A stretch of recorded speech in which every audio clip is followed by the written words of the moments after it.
Hello everybody. Today we're going to tell the story of Lieutenant Howard Hensleigh of the 517th Parachute Infantry Regiment and these photographs that he took off the body of a German soldier that he had personally shot and killed. And we're going to see how it was possible to find out who the people on the pictures were, how it was possible to send the pictures back to Germany, and how these people reacted. The story starts in October 1944 in the village of Paratrooper in the Alps near Nice in southern France, where the 517th Parachute Infantry was staying at the time. And here you can see some French barracks, and the soldiers at the time were actually staying in those exact barracks, enabling this comparison shot. At the time, the front line looked like this. So this is Paratrooper, and the 517th Parachute Infantry was staying in the village and in the surroundings. And then there was a steep hill, and at the bottom of the hill there's a village called Moulinet, and in that village were the German troops of Infantry Regiment 107. They had spent a lot of time on the Russian front and had just arrived in southern France a few days earlier, and they were very experienced troops. This satellite view doesn't really give a good impression, so it's better to see an actual shot taken in the field. So the Germans were down here in the valley, the Americans were behind the peak, and then they had outposts on the peaks, and in between was a no man's land. And you can see that this is obviously very difficult terrain to wage war in. So our story starts on October 2nd, 1944, with a patrol of the 3rd Battalion, 517th Parachute Infantry, leaving Paratrooper and going towards a place called Tête du Pin, a nearby mountain. So Hensley tells us what happened. He was an intelligence officer at the time and usually led patrols himself, and on this day it was Lieutenant Colonel Paxton, the battalion commander, that took control of the patrol instead. So Hensley says, "I usually led patrols, but I decided the best part of valor on this one was to bring up the rear with Woody Woodhull, artillery observer. We went forth on a 4-foot wide hiker's path, which was a no-no for me, and these guys made a lot of noise." So what Hensley is actually saying here is that this patrol is not being done according to his standards. He would not have followed a path, and he would have made sure that everybody was silent, and here the guys are just basically walking down a path like a bunch of tourists. Paxton was leading the bunch, and at a critical juncture he halted the group and allowed 2 enlisted men to go on forward. They went ahead and were mowed down by German small arms fire, so everybody took off, running as fast as they could back towards Paratrooper. Woody and I hit the dirt off the trail to see if there was anything we might possibly do.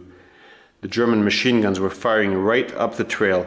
The fire was above our heads and several tree branches were cut off and fell on us. Woody turned to me and said, "Hence, it looks like they have this path pretty well covered." There was nothing we could do in the face of that fire, and we were sure the 2 scouts were dead. So Hensley also left the area and returned to Paratrooper. The 2 soldiers who had been killed were named Jack Whitfield and Private Julius Richmond. This is the picture of one of them I was able to find. What Hensley didn't know is that a 3rd soldier called John Gannon had also been captured during the ambush. I wasn't able to speak to him, but I did find his daughter, and this is what she said her father remembered. He was on an advance patrol with a few other soldiers that day, and they had stopped to take a cigarette break. When the others got up to leave, my dad, who was not done smoking his cigarette, said, "Go on, I'll catch up with you in a minute." And so the men got up to leave, and minutes later, maybe sooner, they were shot and killed. My father was shot in the left arm and was taken prisoner by the Germans. He said that the Germans saved his arm. When Hensley got back to Paratrooper, the Americans were preparing a sort of revenge patrol with a Lieutenant Fuller from I Company. And since Hensley had been on the 1st patrol and knew exactly where the things had happened, he volunteered to go back with the 2nd patrol. So this is what he explains about returning.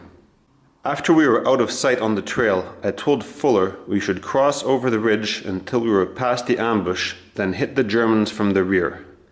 So Hensley was a very smart guy, and of course he didn't just want to walk back down that path again. He wanted to go around the German positions and then attack them from behind, which of course was the smart thing to do. We did that and designated a sharp shooting sergeant to fire the first shot. When I was sure we had gone far enough, we recrossed the ridge, put the platoon as skirmishers and started to close in. The Germans were all facing the other way, eating lunch out of sardine cans and so forth. We got within 50 to 100 yards from them before the sergeant took his first shot.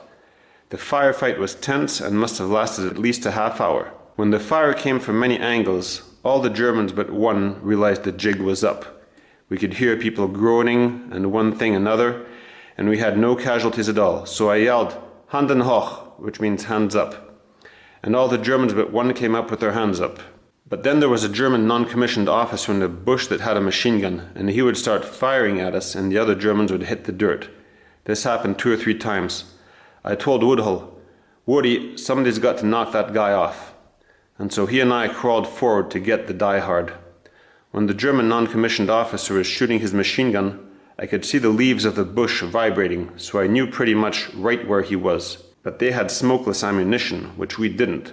So I knew I had to get the guy with 1 clip of ammunition because there wouldn't be a second chance. I fired a whole M1 clip into the bush and I killed him. An M1 clip has 8 bullets, by the way. Then I yelled, "Handen hoch and Kamerad!" And all these Germans got up and we took them prisoner. We had killed several of the ambush and took over 20 prisoners. I searched the non-com and found pictures in his backpack, including the guy's wedding picture. It is a shame we couldn't have met in different circumstances. He was a brave guy. We might have been friends. So that's how Howard Hensleigh got those pictures. And I was actually lucky to meet Howard Hensleigh around 2008 in the San Francisco area. And so I was able to film him saying part of this story himself. So now let's look at Howard Hensleigh describing these events in his own words. We lost 2 enlisted men. And when I went back, I made sure that we went too far and then went over the ridge and then came up on the Germans in the rear. And it was very important to me that since they'd ambushed us, that we kill them or take them prisoner. Well, the pictures, 1 page is a picture of the German non-com who,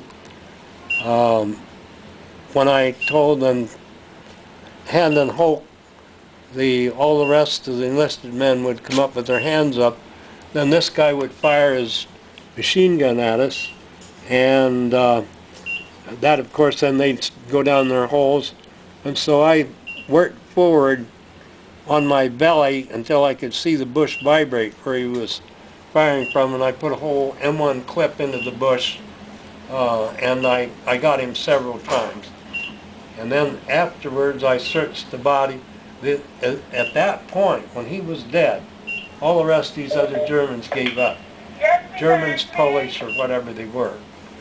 And but I went through his pack and all that sort of thing and got the pictures. It's a wedding picture and various other pictures of him, probably in Germany. When I was in San Francisco, Hensleigh actually got his photo album and showed it to me. So these are the pictures that he found in the backpack of the German non-commissioned officer killed at Tête du Pin on October 2nd, 1944. Firstly, you can see the German soldier's wedding picture, and then there's also a photo of his wife with probably her sister, her grandmother, and then some other pictures of the German soldier. This is probably an older picture taken before he was in the army. And of course, when I saw all this, you know me, I was curious. I want to know who this German soldier is. You know, does his family still exist? Can we find them? Can we find a German version of the events and all that? And Hensley agreed with that, and he lent me the photo album, let me scan it and take pictures of it and everything, and he also let me try to find evidence about where the pictures have been taken by ungluing them and seeing if there was anything written on the back, any address or something like that. So this picture had nothing special, a date, apparently 34, probably it was taken in 1934. It's the picture of the German soldier when he was young. This is the back of the wife's picture. So it says May 1944 and then Hilde, which is probably her name. And this is behind the wedding picture, so it says zwei glückliche Menschen, so 2 happy people. And then where there might be an address, there is no address. You can kind of make out it's saying something like meine Liebe something or other. The strongest evidence was actually the photographer's stamp that was visible on two of the pictures. You can see it says Zierlich Ellwangen. So I looked that up on the internet, and Zierlich was a Photoshop, and it actually still exists today.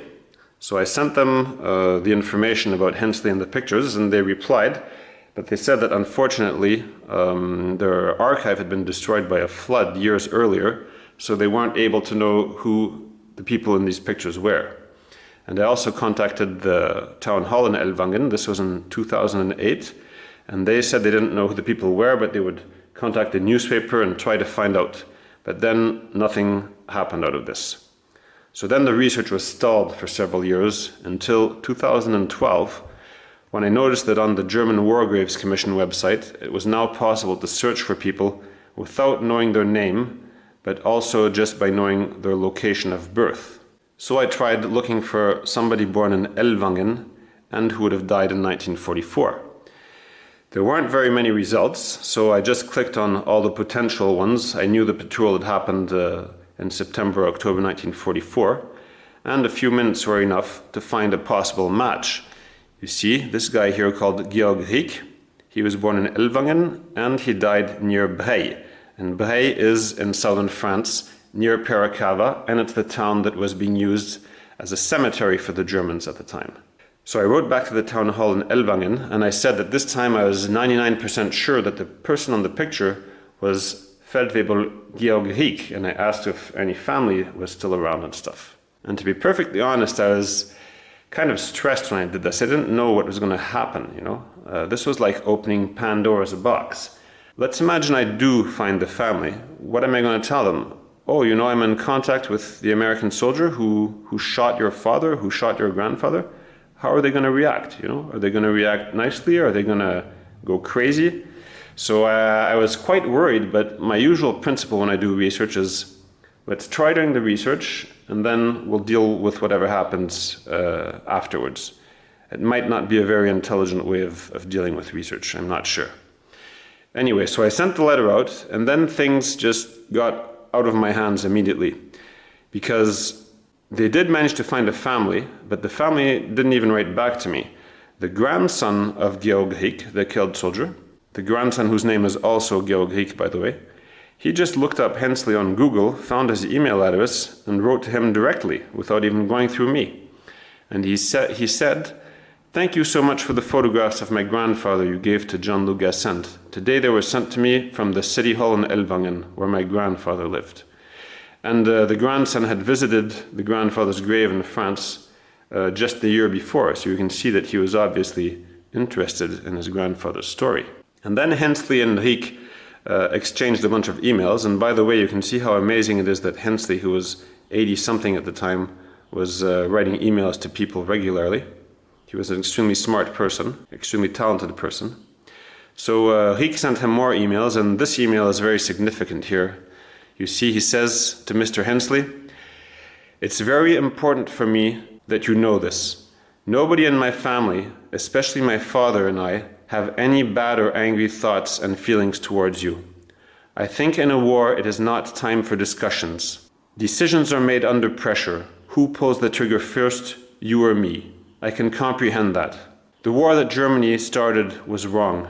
The fact that my father could grow up in peace as a free man is owed to you and all Americans and Allied who brought down the Nazi regime." And Hensley responded to this, "It's difficult to find the words to express my gratitude to your message. I was concerned at first and lost some sleep over the possible attitude of you and your family about my responsibility for your grandfather's death. I can understand why you might feel resentment, but that was a long time ago, and your grandfather and I were both doing what our governments expected of us." And when reading this, you can remember what Hensley had told me before this whole story developed. "It's a shame we couldn't have met in different circumstances. He was a brave guy, we might have been friends." So this shows the complete senselessness of war, where these people who don't know each other and who might have been friends instead kill each other. Rieck's family had quite a few interesting documents. First here you see Feldwebel Rieck taken shortly before his death. So this is a typical picture Germans took in southern France with a palm tree and eating grapes. You can imagine how happy they were to be able to eat grapes and be wearing shorts after spending years in Russia. This is Georg Riek's grave at the Breil-sur-Roya cemetery, where he was temporarily buried after being killed. And I had always assumed that the Germans would probably have abandoned the body at Tête du Pin, where he was killed, because it was a very long and difficult hike to get up there. But these Germans were real tough soldiers, and after the guys were killed, they went to get their bodies and carried them all the way down the mountain and reburied them in a proper cemetery. They didn't abandon the dead. And then, most importantly, Riek's family had the letter that they had received in 1944 from one of Riek's soldiers called Gerhard Höfig, explaining the circumstances of the death. And this is what Höfig says. I was also a member to defend the Tête du Pin strongpoint. Everything had gone well so far until another enemy patrol came along the path on October 2nd at 12 o'clock. At that moment, I was on guard duty and I opened fire from a short distance. The effect was devastating. One enemy prisoner and some dead were left behind. We successfully smashed the enemy patrol without suffering any casualties of our own. So this is really incredible. We already have Hensley, who personally killed one of the men involved in this ambush. And now from the German side, we have a witness account from the German soldier who personally killed the two Americans who had been killed in the initial ambush.